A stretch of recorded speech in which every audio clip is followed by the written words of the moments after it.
Hello, and welcome to the BSI Education Podcast with me, Matthew Childs. And me, Alan Sellers. Hello, Alan. How are you? I'm good, thanks. And how are you, Matthew? I'm very well, thank you. Now, with these podcasts, our aim is to bring you the stories behind standards and standardisation.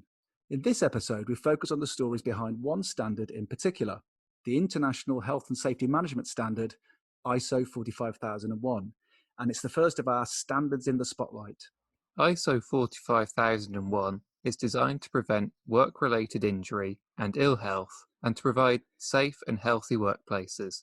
As an international standard, ISO 45001 crosses geographic, political, economic, commercial and social boundaries with the aim of setting a single benchmark for the management of occupational health and safety.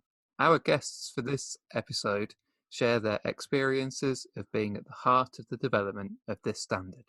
Our first guest is Martin Cottam. Martin is Group Technical Assurance and Quality Director at Lloyd's Register. He's their voice on occupational health and safety. Martin has been active in standards development since the 1990s. He chaired the BSI Committee HS1 and led the UK delegation for the ISO 45001 Project Committee. He currently chairs the ISO Technical Committee TC283 for Health and Safety Management Systems. Martin is joined by Sally Swingewood. Sally is Lead Standards Development Manager within the Governance and Resilience sector at BSI. Sally is responsible for the UK standards development and UK contribution to several international management standards, including ISO 45001. Together, Martin and Sally shine the spotlight on ISO 45001, why it was developed, and why it matters. So, in this episode of the podcast, we are delighted to be joined by Martin Cottam and Sally Swingewood. Hello, Martin. How are you? I'm very well, thank you, Matthew. And Sally, how are you? I'm very well too. Thank you very much. Thank you for having us. It's our pleasure. Now, Martin, if I could turn to you first, can you tell us a bit about Lloyd's Register and your role there?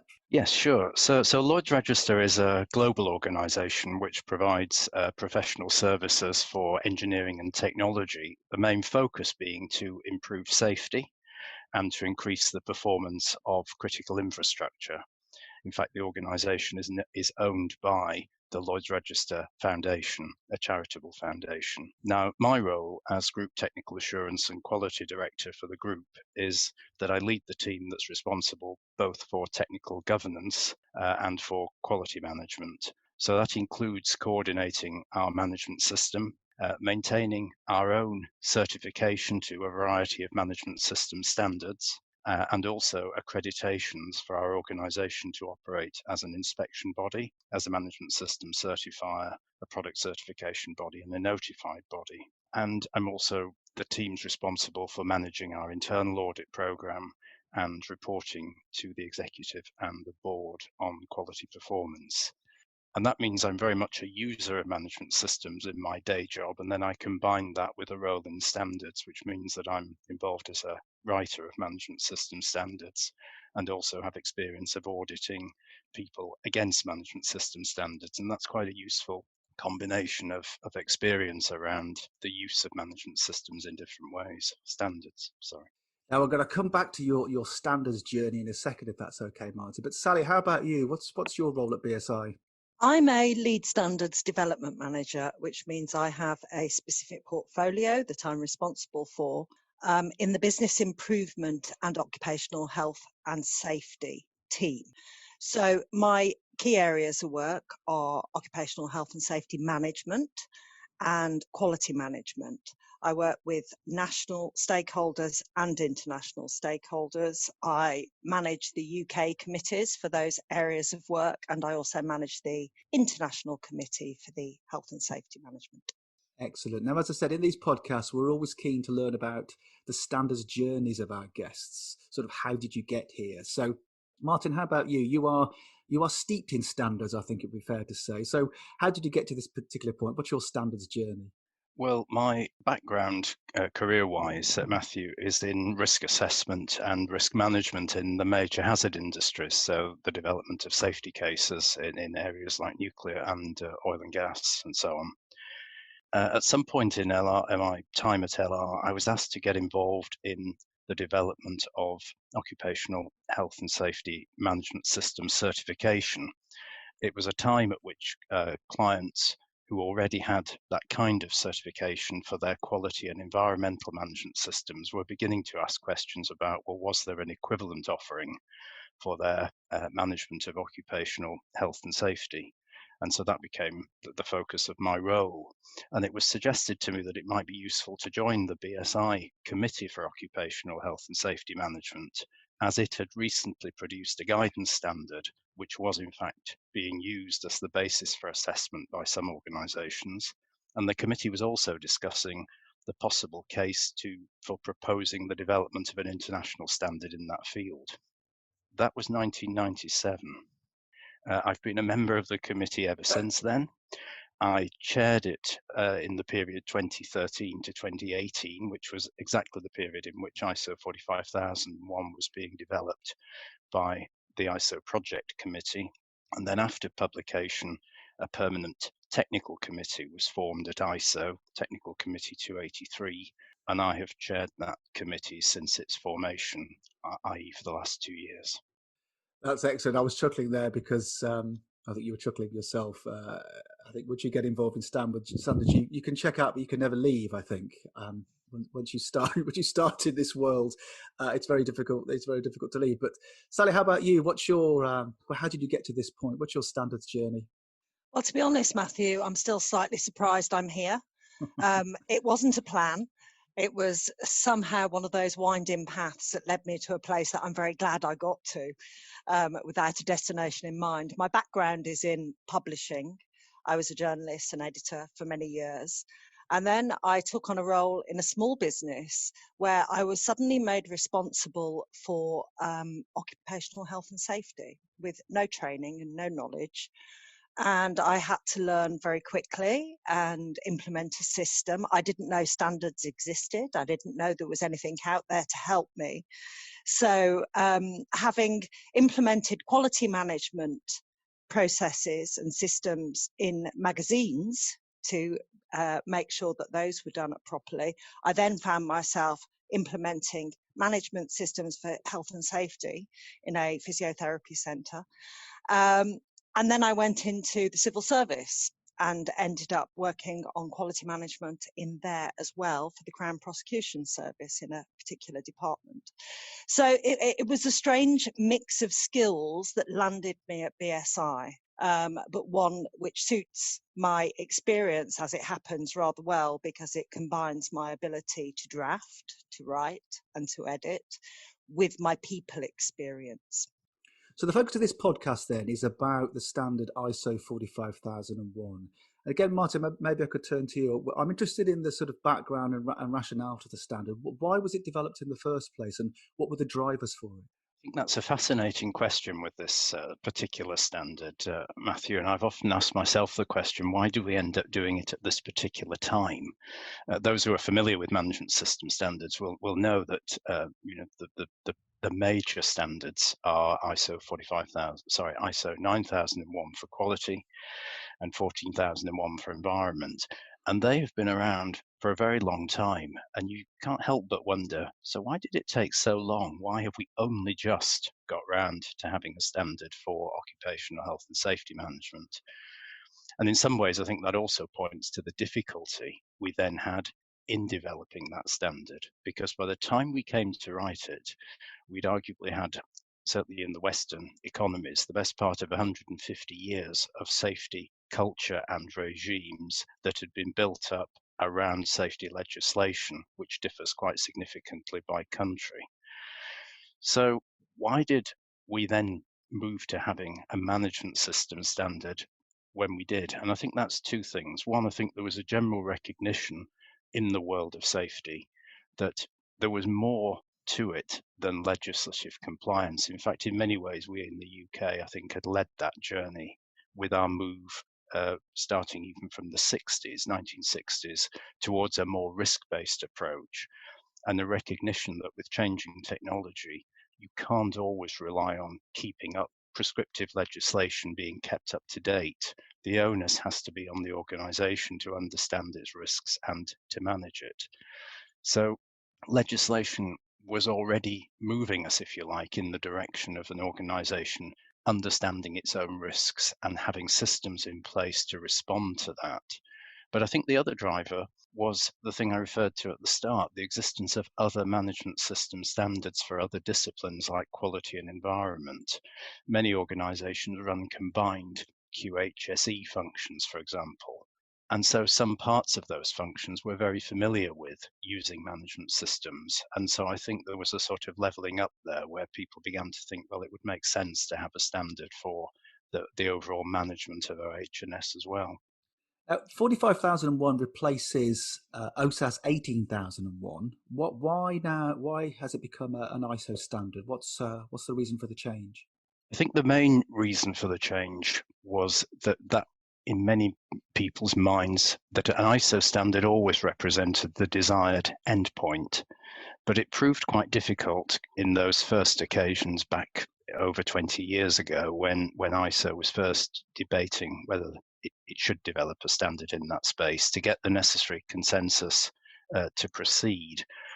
And I think faced with market demand, that triggered a group of stakeholders to decide to work together to produce a standard of that type. And that's really the nature of OSAS 18,001. It was produced by a group of stakeholders who called themselves the OSAS Project Group.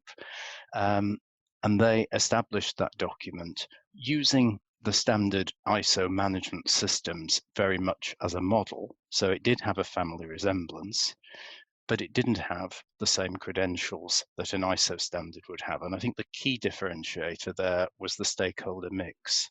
And that, of course, in turn has some impact on market acceptance, potential credibility. It was a very widely used standard, but I think those who were involved with it always recognized that the stakeholder mix was less complete than it would be under a standard ISO development. And in particular, labour organisations were not particularly strongly represented in the development of OSAS 18,001.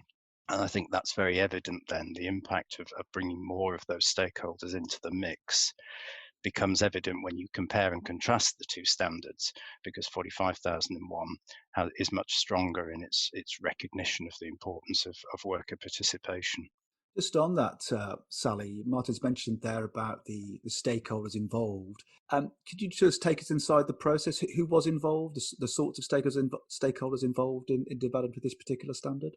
Because it was such a wide-reaching standard, I mean, this is a horizontal standard. It can apply to any organisation anywhere in the world, regardless of how big or small or complex you are. It meant that a lot of people wanted to get involved once it was approved for development. So we took a tripartite approach. Every participating member was allowed to nominate 3 experts into the working group. And we had around 70 countries involved overall, including the observer members. And each of those countries was enabled to send an industry representative, an employer representative, and a labour representative, so that not just the organisations' views were taken into account, also the worker views were taken into account. This is part of why it's taken so long to develop, is that health and safety is tricky. In many countries, unions see it as the right of legislation and unions to manage worker health and safety. In some countries, there is no legislation, so there are no protections other than what the labour organisations managed to negotiate. So this was a real bringing together of all the different points of view. And overall, there were probably thousands of people involved. So we may have 100 people sitting in a working group meeting in the ISO room, but those 100 people would represent thousands of other stakeholders back in their own national committees, and each national committee had members representing other stakeholder groups, for example. Now, there must have been quite a few challenges then in getting agreement and creating consensus for the standard, which I want to come back to. But before I ask you about that, I'm interested in your particular roles. Martin, you led the UK delegation for this standard. What does that mean? Well, I guess formally, Matthew, what it means is that in the plenary sessions where the whole committee meets to take its formal decisions, it's the head of delegation who takes the lead in speaking on behalf of the country and articulating the national position. And obviously that requires some judgment as to what and taking a steer from the discussions you've had prior to the meeting as to what the key items are and what the national position is and what you're trying to achieve in the meeting, and then trying to articulate that in a way that will influence other countries and garner support. So that's kind of part of it. And then a lot of the meeting, typically the group will be broken up into smaller working groups with teams of people working on particular clauses and areas of the standard.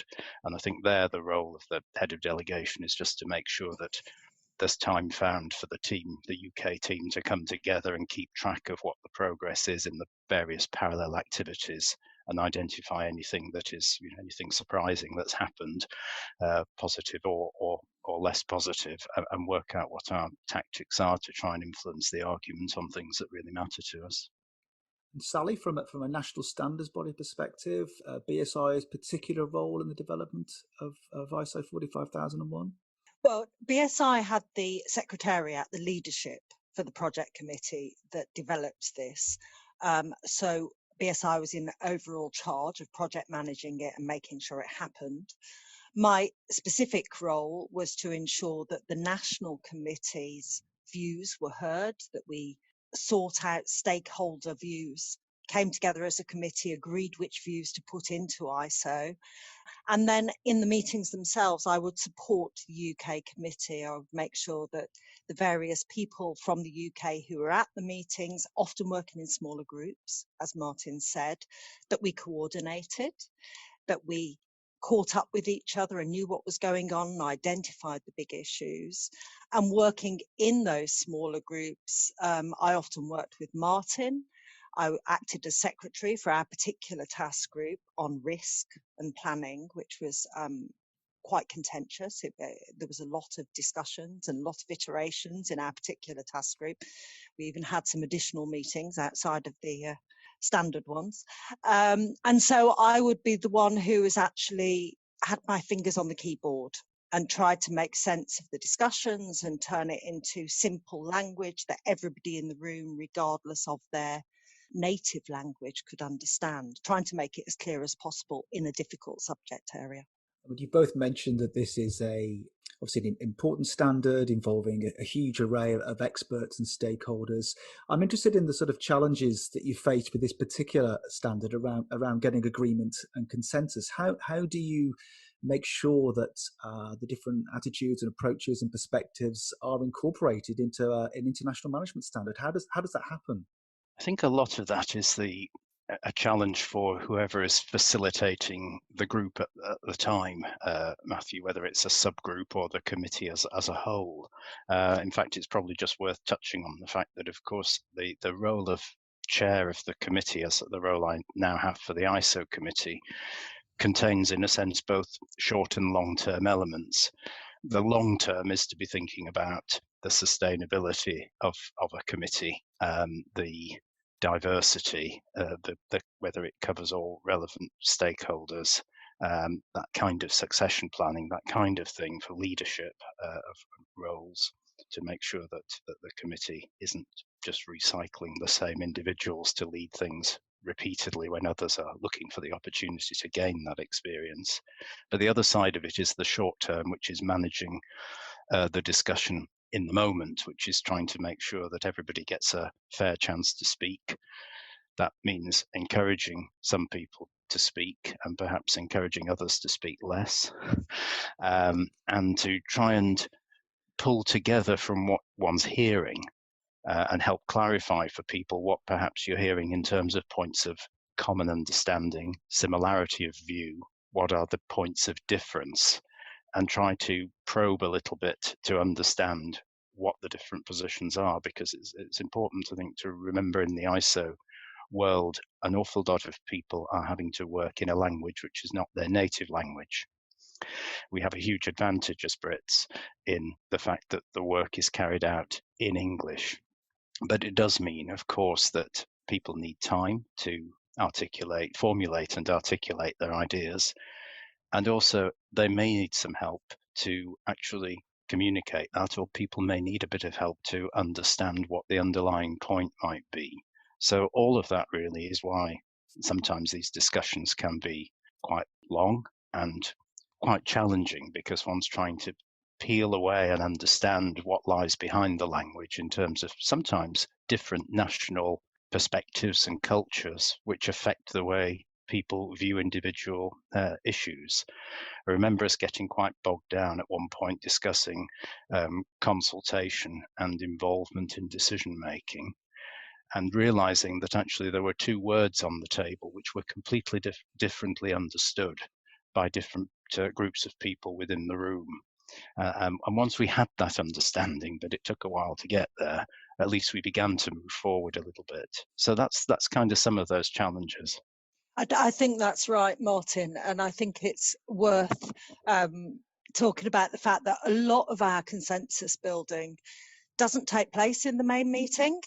It happens in the coffee breaks, it happens over lunch, it happens over a beer at the end of the day. And that's when you often suddenly have a light bulb moment of you thought you understood something the same way, and then you realize you absolutely don't. And you are coming from a completely different perspective, but you have assumed that you thought the same thing. As Martin said, participation and consultation was a really good example, that in some parts of the world, they meant completely the opposite of what we thought. You wouldn't know that until you'd had those extensive conversations. So consensus building is a very nuanced thing. It's not straightforward in any way. You feel like you've got somewhere and then suddenly something crops up that makes you realise you're not there at all and you need to go round again. Just on consensus, it doesn't mean there's universal agreement, does it? It can mean people may still disagree with the final decision on a particular clause in the standard, or even some sections of the standard. It doesn't have to be a universal agreement. That's correct, yeah. You may still have some people who have sustained objections to the agreement you've made, but if the vast majority of people in the room can live with what is being proposed, and that's a phrase we use a lot of the time, can you live with it? We have to understand that people aren't always going to get their perfect solution to everything. But if it's workable, if you can make it work, then it's acceptable to most people and we can move on. I just wonder if there's a particular part of the area of the standard where that occurred, where there was most disagreement over. Are you able to share an example of that?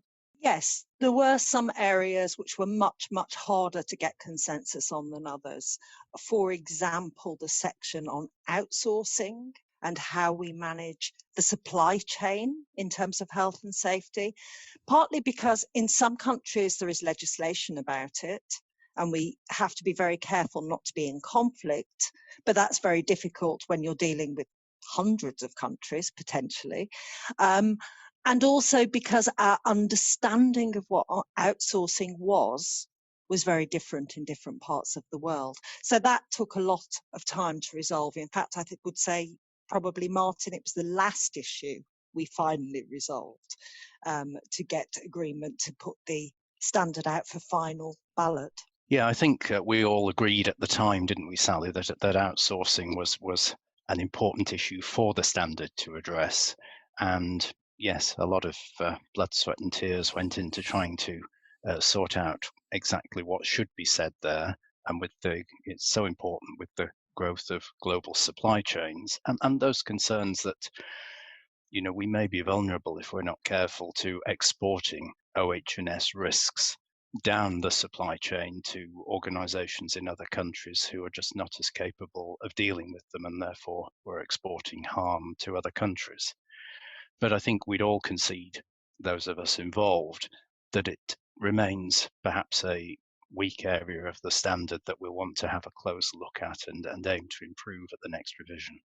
I think that's worth remembering generally, Matthew, that consensus building means that there's always room for improvement. So standards are never perfect, they're never finished. So the revision process is really, really important. We keep improving it as we get user feedback. I just want to ask you about the key features of ISO 45001. Can you take us inside the standard? So I think I suggested earlier or highlighted that there's a common framework across all the ISO management system standard family.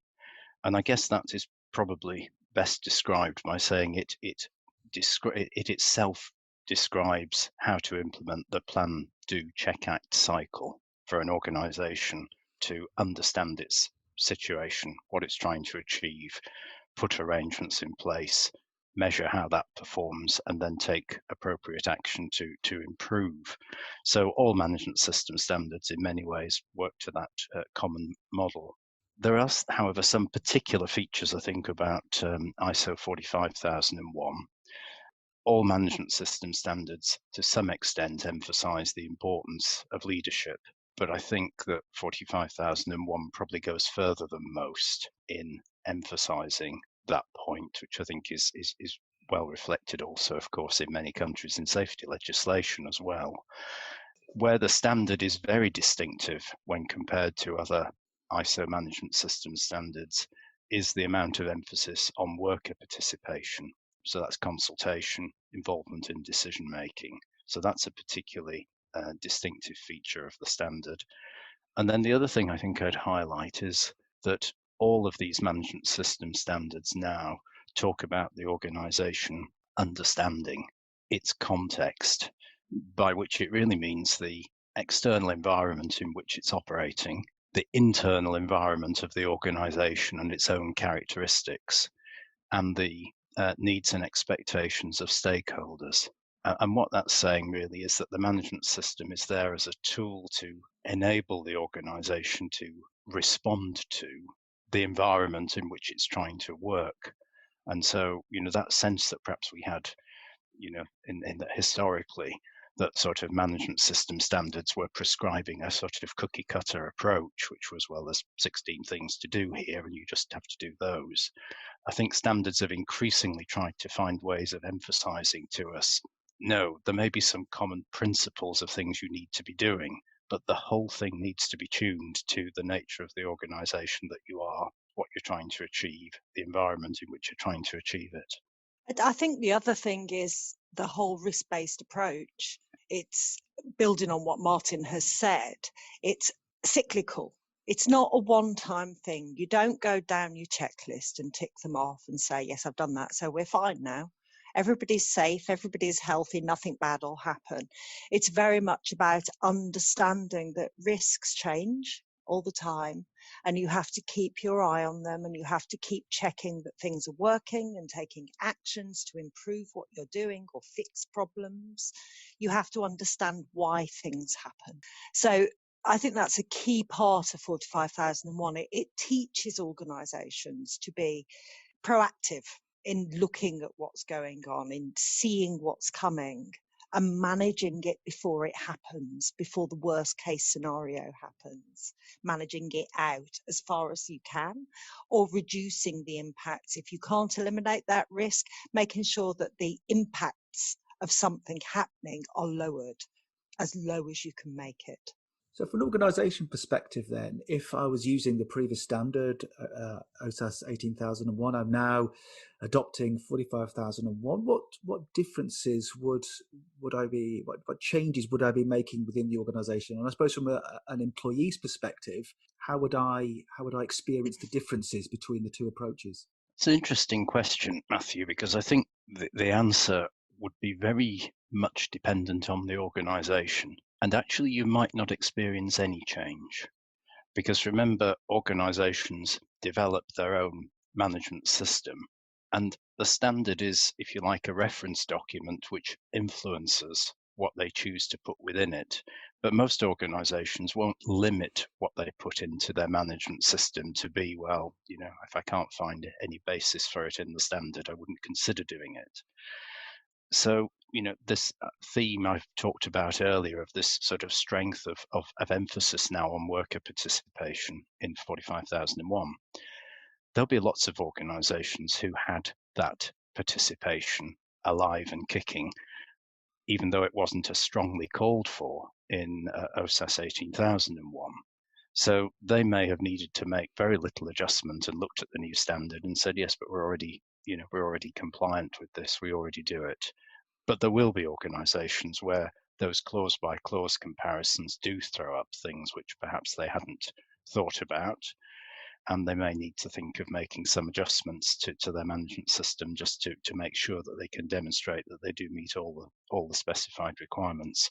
And of course, some requirements also go away when you move from one standard to another. I think it's important to just make the point that all this standards writing effort is as much about deletion as addition. We're not trying to perpetually raise the bar and just think of new things that people should be doing. It's trying to focus on the key things. And so, I mean, documentation is a great example of that. Historically, management system standards tended to be fairly prescriptive as to what documentation organizations should establish and maintain and retain. And I think we've, that arguably got the standards a bit of a bad name in some circles because people perceived that it was creating a degree of bureaucracy that wasn't perhaps helpful. That's really been reversed out of management system standards big time now, with a real focus on the organisation having documentation to the extent necessary for the management system to achieve its objectives. In other words, you've got a pretty free hand to make that determination for yourself. I think the other thing that some users have spoken to me about in the change from OSAS 18,001 to 45,001 is the more emphasis on the duty of care in the supply chain, that it doesn't end at your building's doors. So a little bit, as Martin says, some organisations will always have done this. This won't be new for everybody. But for organisations that were trying to do the bare minimum, they no longer can do that. They do need to think about outsourcing, contractors, looking after other people to the extent that they're able to do that. Yeah, and you've prompted another thought on my part, Sally, of course, which is that this standard, I think, 45,001 is much clearer in the way it reminds people that the workplace actually moves in many cases with the worker. It isn't necessarily a fixed location to which people go. Well, goodness knows we're all experiencing that in the current pandemic, or many people are. The workplace might now stay where we are in our own homes. But there's also lots of other workplaces, whether that's in public spaces, for people who work for utility organisations, for example, or whether it's people whose work takes them into other people's homes to do work. So that recognition that the workplace and worker risk exists when we're traveling on business, it may have some influence on, our travel schedule, where we stay, how we travel, all those things, the hours involved in that, and indeed the health and safety risks. So I think that comes across much more clearly in the current standard. And this comes back, Matthew, to one of your earlier questions about the tricky bits where we had difficulty getting consensus. Workplace was one of those things.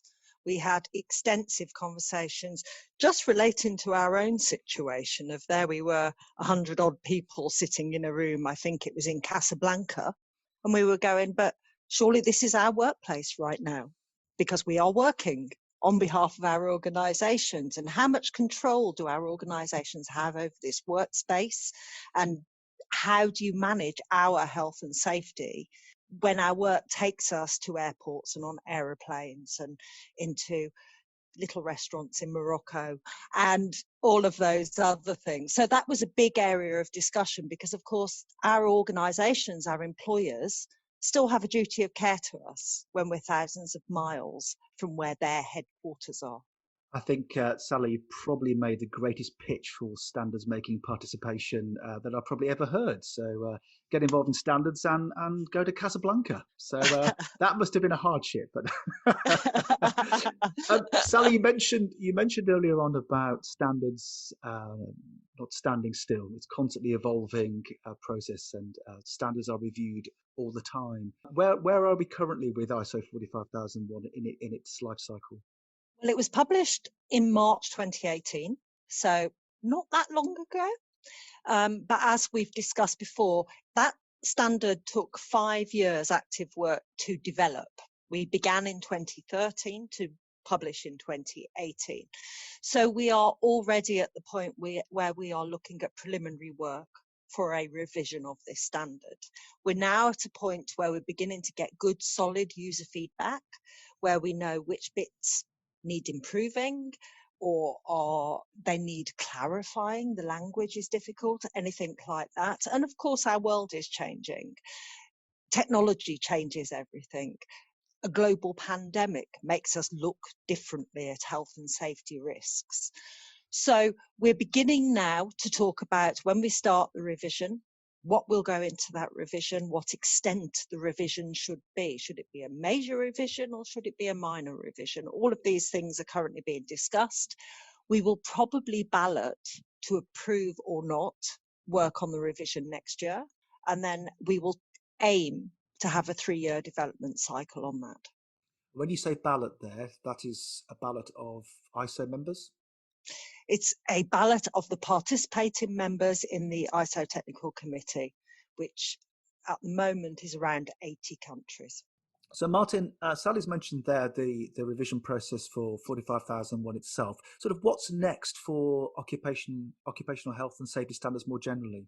Well, having published 45,001, Matthew, and sort of established that as the core baseline standard, which of course is also used for certification, among other things, it feels now to us very much as if the market demand is more for guidance that supports organisations to implement that, looking at particular areas which represent a challenge.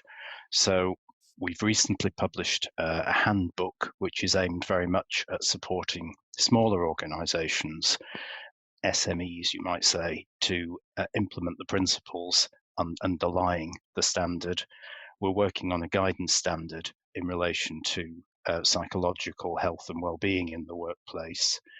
We're currently balloting a piece, or have just balloted a piece of work on performance measurement in relation to occupational health and safety.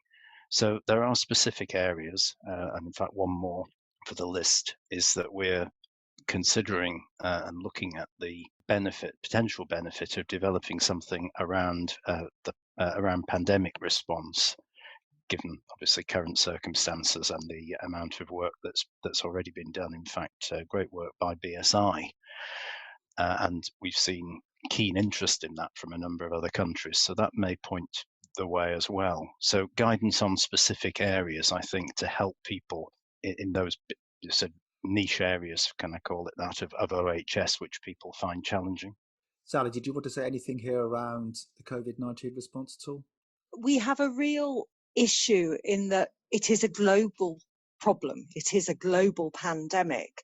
And some countries are relatively well equipped to take measures to help organisations work safely, to look after people. And other countries simply don't have anything in place. They are really struggling to work out how to look after people without completely destroying their economy. And we've heard lots of conversations in the news, on opinion pieces in newspapers about you're putting the economy ahead of people's health, or it's all very well, but we're going out of business and we're all going to die because we can't eat. So, you know, if we can help, as the ISO committee responsible for occupational health and safety, if we can help give some good advice on how to manage this, particularly for those smaller organisations that don't have the resources to, I don't know, install infrared temperature checks or perspex screens everywhere or anything like that, then I think we have a duty of care to our stakeholders to give them that help at a time of need. You've told us today that ISO 45001, a very important international management standard, and about the background and history to its development and why it's important for organisations. I just wonder, Martin, maybe start with you, what you've learned from the experience of working on this particular standard? I think probably the same thing I learn every time I attend a standards meeting, Matthew, which is how much more there is to learn and to appreciate about the standard or its interpretation, and also, of course, some of the challenges that people face in using it.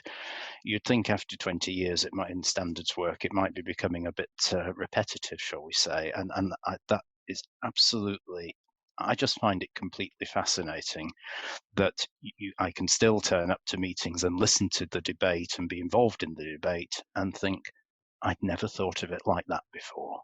And yes, you might be right.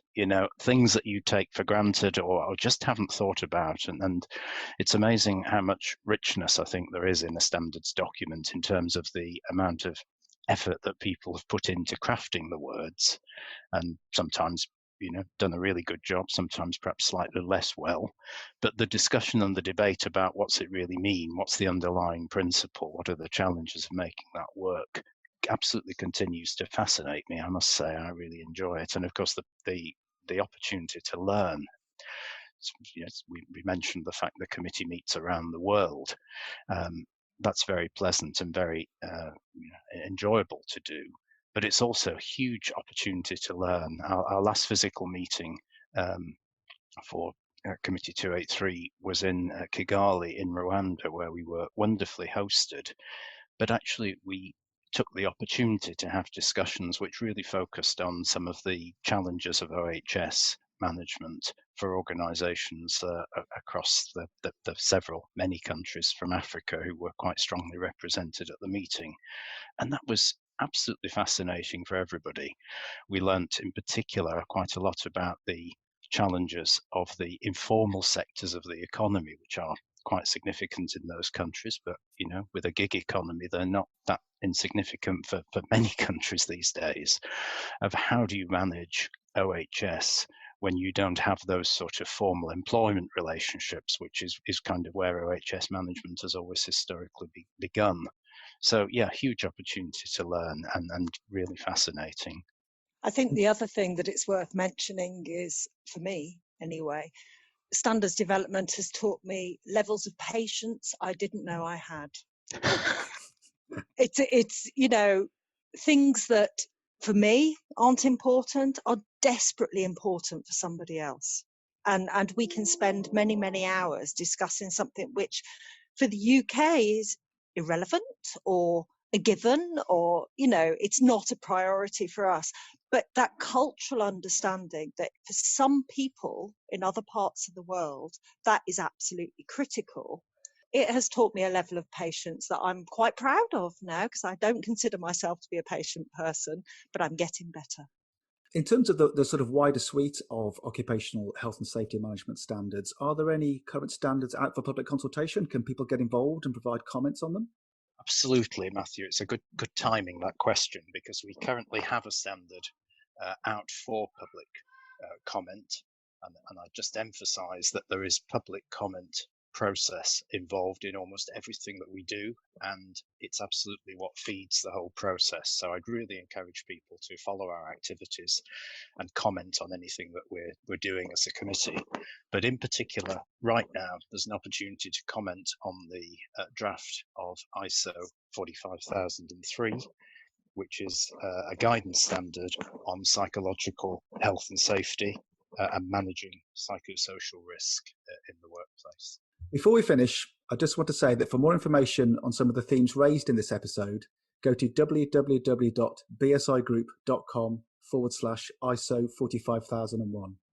And to find out more on BSI education, go to www.bsigroup.com/education. You can also find these and other links in the episode notes. Do please rate and review us wherever you get your podcasts, and share us on social media using the hashtag BSIEdPod.